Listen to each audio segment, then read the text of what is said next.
Picture a grand house glowing under chandelier light. A boy, Elliot, 12, sits rigid at a long polished table. His dad's voice thunders from the TV in the corner. Homosexuals are a plague on this nation, a threat to our children. Applause erupts loud. His mom nods, eyes icy. This is not just a family dinner. It is a fortress of hate, a political dynasty, and a secret about to rip it apart from the inside. Elliot grew up in that suffocating world. The Carvers, a name carved into the state capitol. His father, Senator James Carver, stood tall, gray hair swept back, ruled with a Bible clutched in one hand, a gavel banging in the other. His mother, Margaret, was the steel behind him, ran campaigns with a clipboard, wrote speeches that cut like knives. We must protect our sacred values. Keep the filth out of our homes. His older brother, Tom, prepped for law school with a smirk. His sister, Claire, led youth rallies in pressed skirts, preached purity. They all sang the same hymn. God, country, family, no cracks allowed, no mercy for anything less. Elliot was the youngest, quiet, soft-spoken. He liked books over podiums, art over arguments. He felt off, a knot twisted in his chest he could not untie. At 13, it clicked. He was gay. It came slow, watching a boy in math class, brown eyes, shy smile. His heart raced.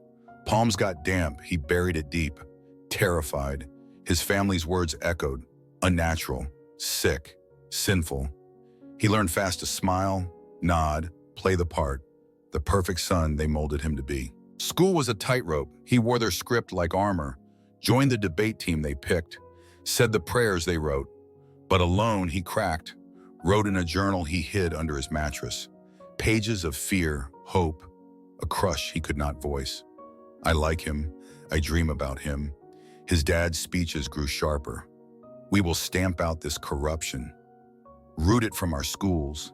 His mom dragged him to church basements, special sessions. Men in stiff ties laid hands on boys, prayed loud, begging God to fix them, cleanse them, save them. Elliot sat, head bowed, stomach churning. They called it love. He felt it strangle him. Shame burned his throat. At 15, it shattered. He forgot to hide the journal, left it open on his desk after a late night. Claire found it, flipped through, ran to mom with wide eyes, pages torn open. His words spilled out raw. I like him. I can't stop feeling this. I'm scared. His dad stormed in, face red, roared, "What is this garbage? You bring this into my house." Margaret clutched a silver cross, sobbing. Not my son, not this abomination. They dragged him to the living room, threw the journal into the fireplace. Flames licked up his secrets, ate every word he dared to write. His dad glared, voice low. We do not raise deviants in this family. You fix this or you are nothing to us. Elliot stood, trembling. Tears streaked his face. He whispered, I can't change who I am. They turned away, shut him out, locked the door, left him staring at ashes curling black in the hearth. He lived in that house after. A ghost in their halls, they watched him, waited for him to break, repent, grovel. He did not. He hid more, smiled less. The knot grew tight. A seed of something fierce took root. He swore one day he would not bend, not for them, not for their hate. This was not the end. It was the spark of a fight they could not imagine. If this grabs your heart, hit that like let it hit hard. Share this with someone trapped by hate. Your click might free them. Subscribe to Heart Stories. Tap the bell. We are unpacking Elliot's war next. You will not want to miss it. Elliot stood trembling in the grand foyer of that imposing house, 18 years old. His voice cracked as he forced the words out. I'm gay. I can't hide it anymore. His dad, Senator James Carver, turned a deep shade of purple with rage, bellowed loud enough to rattle the chandelier above. You are no son of mine. Get out of my house now. His mom, Margaret, clutched her silver cross so tight her knuckles whitened, wept with a voice shrill and broken. You betrayed us all. You chose this sin over your own family. His brother Tom turned his back slow, muttered under his breath, disgrace to our name. His sister Claire spat venom with her eyes narrowed. "We're done with you. You're dead to us." The heavy oak door slammed shut behind him with a thud. He stumbled into the dark night, a duffel bag stuffed with a few wrinkled shirts slung over his shoulder. $200 crumpled in his jeans pocket. The weight of their hate pressed him down hard. He walked alone. Cold rain soaked his thin jacket through. No plan, no home, just a kid cast out by the family who raised him to fit their rigid mold. He took a late bus to a city 3 hours away, landed in a cramped boarding house on a noisy street lined with flickering streetlights. $50 a week, walls stained yellow with age. Roaches skittered across the floor at night. He got a job, bussing tables at a rundown diner 2 blocks down. Hands sticky with grease from spilled gravy. Back sore from hauling heavy trays of dirty dishes stacked high. Tips barely covered rent. He ate stale bread from the discount bin at the corner store. Drank lukewarm tap water from a chipped glass he found in the cupboard. Slept on a thin mattress. Springs poking his ribs through the worn fabric. He saw his dad on the diner TV one night, a speech at a rally downtown. "We must protect our children from corruption." Like this, Elliot's stomach sank low. Corruption, that's me, he thought. He flipped the set off quick, sat in the dark, tears fell slow. He felt worthless, broken, a stain they scrubbed clean from their perfect lives. The Carvers erased him completely, used their political pull. His name vanished from family records. Tom took his place at fundraisers, stood tall in photos with a smug grin. Claire led the youth group with a polished smile. They acted like he never existed. Old friends ghosted him, scared off by whispers. Senator Carver's son is a fag, stay clear or you'll catch trouble. He walked alone, streets loud with horns and shouting vendors. People rushing past, he was invisible. Depression clawed at him deep. He stopped eating much, lost weight fast, stared at cracked ceilings for hours. Nights blurred into gray days. He thought about ending it, stood on a bridge one windy night, wind whipping his tangled hair. Water black and still below. He gripped the rail tight, whispered, "Why keep going?" But stepped back, muttered, "Not yet, not for them, not to give them that win." At 19, he found a crumpled flyer under his door, an LGBTQ+ meetup at a community center across town. He went, hesitant, sat in the back row on a wobbly folding chair. A guy named Marcus spoke up, broad shoulders, kind eyes. "I was kicked out too, lost everything. We're family here." Elliot listened, heart thudding in his chest. They hugged him, strangers with warm hands. He cried hard, first time in months, chest heaving. They gave him coffee in a styrofoam cup, a couch to crash on when his rent ran dry. He started talking, sharing bits of his story. The knot in his chest loosened just a little. He worked harder, saved every dime from tips, enrolled in night classes at a local college, history, law, anything to keep his mind moving. He found a voice, small, shaky, but his own, not theirs. The diner TV blared one afternoon. His dad's face filled the screen again. A new campaign launch. Traditional values for a strong future. A crowd cheered wild. Elliot's hands shook as he wiped a table. A customer said, "That guy's tough, keeps the weirdos out, keeps us safe." Elliot bit his lip, walked away. That night, a letter came. No stamp, just his name scrawled rough. He opened it, his dad's sharp handwriting. "Stop this nonsense now. You shame us every day. We can ruin you, make you nothing." He stared, fear hit first, then anger burned hotter. He tore it up slow, threw it in the trash can, said, "No, you don't own me anymore." He went back to the center. Told Marcus, "I'm done hiding, I'm done running." They planned, talked rights, rallies, ways to fight back. He stood taller, not broken, not yet. The Carvers thought they crushed him, wiped him out. They were wrong. This was not surrender. It was a spark growing hotter, a fire they could not put out. Elliot sat in a small, cluttered apartment at 28. A law degree hung crooked on the wall, books stacked high on a wobbly kitchen table covered in coffee rings. He had clawed his way up from that grimy diner job years ago. Night classes at the community college turned into a scholarship at a state university, then a gig at a legal aid office downtown. He fought tooth and nail for tenants facing eviction, immigrants lost in paperwork, anyone the system chewed up and forgot. His name grew quiet but firm in those circles, not splashed across headlines but whispered in back rooms. He's the guy who gets it, who actually cares. He poured himself into the work.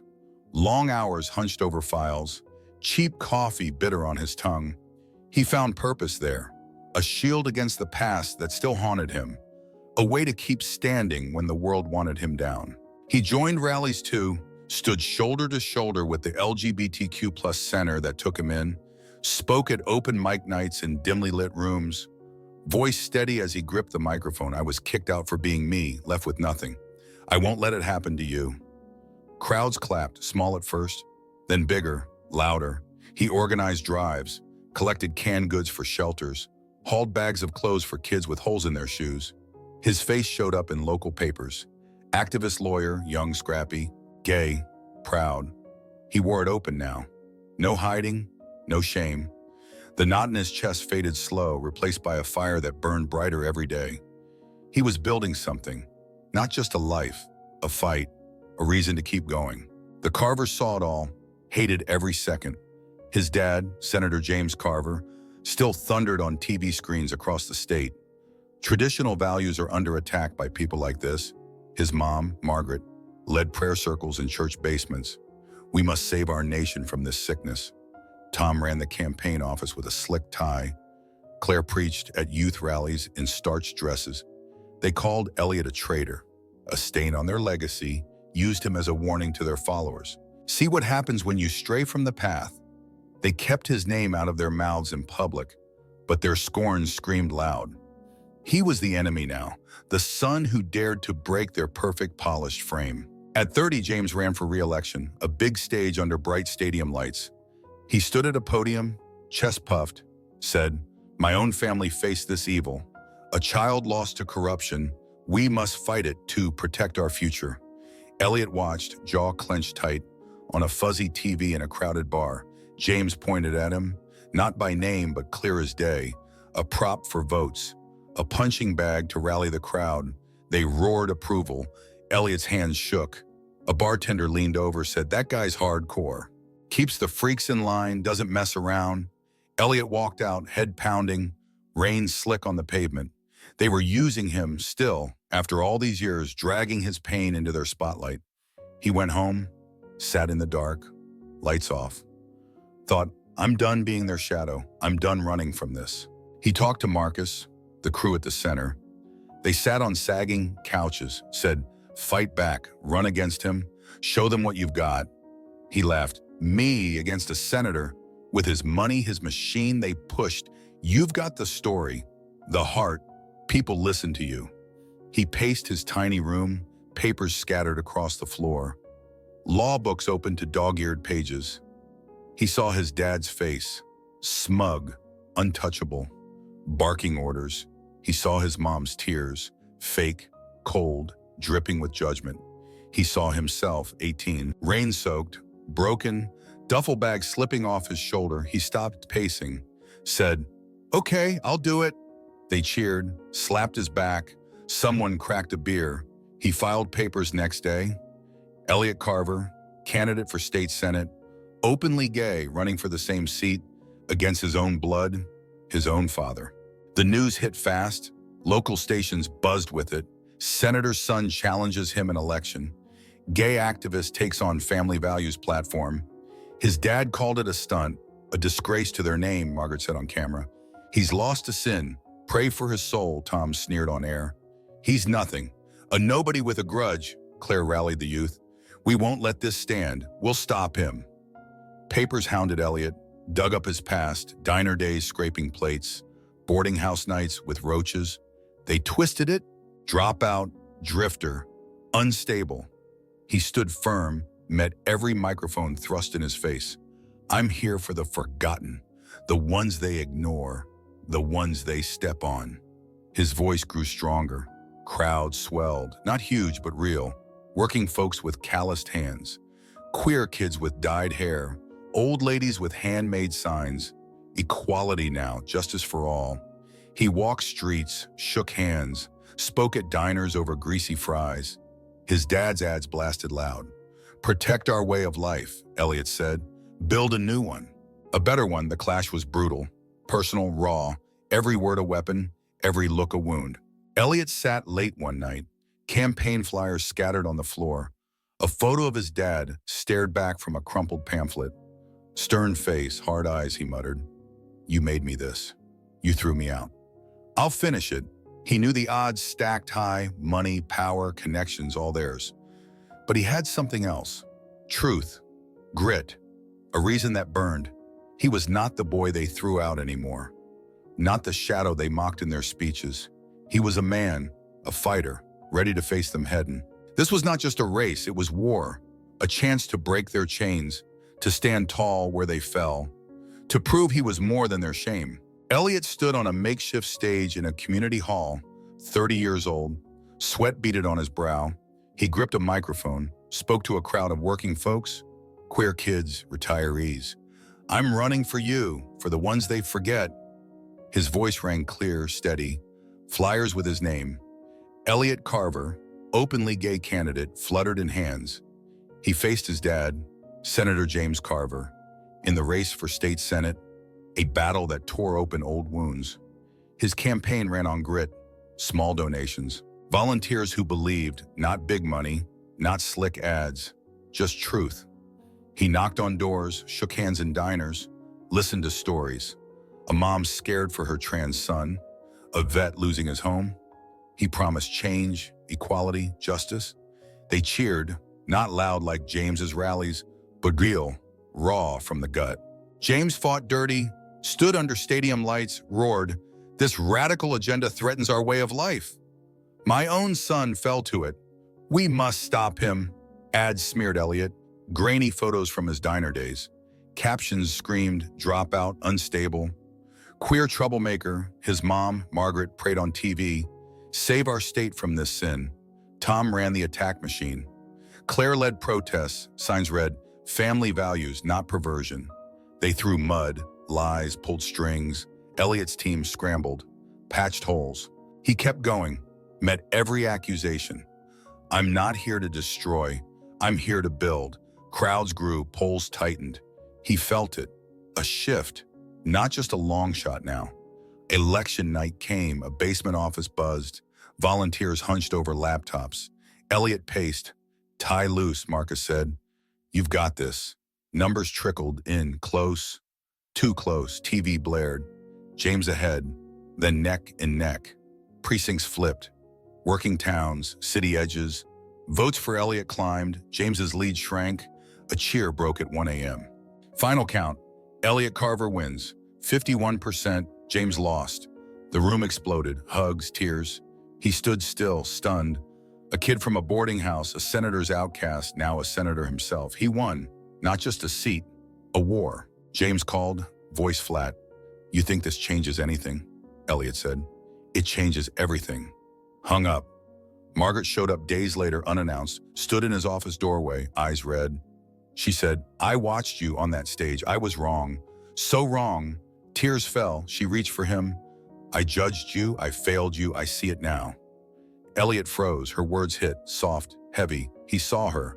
Not the steel woman with a cross, but a mom, broken. He took her hand, said, "I forgive you, but we're not there yet." She nodded, left quiet, a crack in the Carver wall, not healed, but opened. Tom stayed silent. Claire too, but whispers grew. James retired. Bitter, his machine stalled. Elliot took the oath, stood on the Senate floor, said, "I'm gay.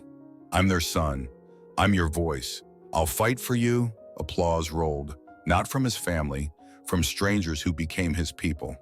He looked out, saw Marcus, the center crew, kids with rainbow pins. His dad watched from home, TV off. Margaret sat alone, replaying his words. A shift started, slow, messy, real. This was the twist. He didn't just win, he broke them, rebuilt them. Not revenge, but proof. Love could outlast hate, strength could rise from shame, a legacy born from a slammed door. Elliot walked into the state capitol building under a sky smeared with morning gold, his hand brushing the marble banister his father once leaned on. He wore no tie, just a small rainbow pin clipped to his lapel. The same reporters who once labeled him the black sheep now called his name with urgency, microphones raised. He smiled but didn't stop. The Senate chamber doors opened before him, not slammed in his face like 15 years ago, but wide, waiting. He stepped through not as an outsider, not as someone they whispered about, but as Senator Elliot Carver, openly gay, defiant, and whole. The first bill he introduced was simple: protections for LGBTQ+ youth in schools, especially those kicked out of their homes. He stood on the floor and spoke with a voice that didn't shake. I know what it's like to be thrown out for who you are.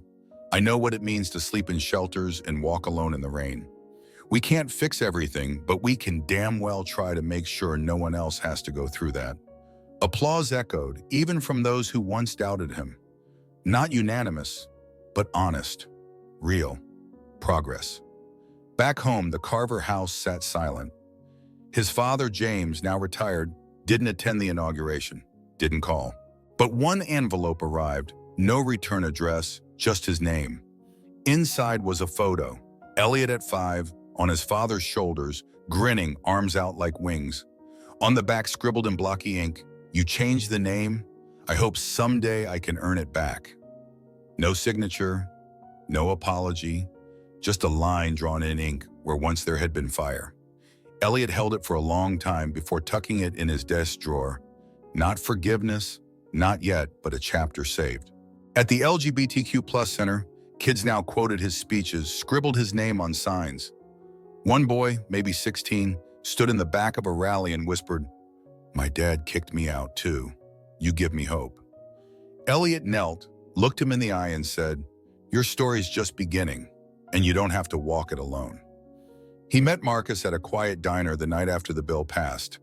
They shared fries, laughed over old campaign chaos, and for a moment, Elliot let himself breathe. "Do you think they'll ever really change?" he asked. Marcus didn't answer right away, just looked out the window and said, "You did, that's a start." 1 month later, he walked past the old house in the wealthy district where his mother once wept with a cross in hand, where fire consumed his journal. A for sale sign swayed gently in the breeze. Margaret had moved out. No word, no goodbye, just another page turned. He didn't knock. He didn't need to. Instead, he drove back to the community center. A group of teens waited on the front steps. They cheered when they saw him. Elliot opened his arms, and they rushed in. Not constituents, not followers, family. The kind he'd built, not by blood, but by choice, by fire, by survival. He didn't just win an election. He rewrote what the name Carver meant. Not hate, not tradition, but resilience, love, change. What about you? Have you ever had to stand alone just to stay true to yourself? Tell me in the comments. I read everyone. If Elliot's story struck something deep, hit that like, share it with someone still fighting their storm, and subscribe to Heart Stories. We're not done. The next story is already burning.